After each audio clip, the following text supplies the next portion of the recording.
দেখো বন্ধুরা, দুয়ারে সমুদ্র এসে গেছে আমাদের। তো অনেক দিন আগেই তো জল জমে আছে, তো আমি তো বাইরে বেরোইনি, ওপর থেকে নামিও নি। কিন্তু নামিনি মানে তো আর সবুজ দ্বীপের রানী হয়ে থাকতে পারবো না, নিজেদের তো কাজকর্ম আছে। তো আজকে সন্ধ্যাবেলায় নামলাম, দেখো কি অবস্থা চারিদিকে জলে, আরও বেশি নাকি জল হয়েছিল। তো আমাদের দীঘা পুরী কোথাও ঘুরতে যেতে হবে না, আমাদের বাড়ির সামনেই চলে এসেছে একদম সমুদ্র। তবে আশ্চর্যের বিষয় হলো, আমাদের সমুদ্রের ওপর দিয়ে কিন্তু গাড়ি চলে, অটো চলে, সাইকেল চলে, সমস্ত কিছু চলে। দেখো কি অবস্থা, এত জল মনে হয় কোনো বছর হয়নি। জল হয়, কমে যায়, কিন্তু এতদিন ধরে জল রয়েছে। কিছু কিছু জায়গায় জল হয়, কিন্তু এত জল কোনো দিন হয়নি। দেখো আমাদের সমুদ্রের ওপর দিয়ে অটো যাচ্ছে।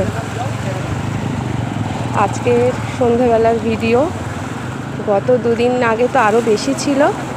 আজ আমি নেমেছি, দেখো কি অবস্থা।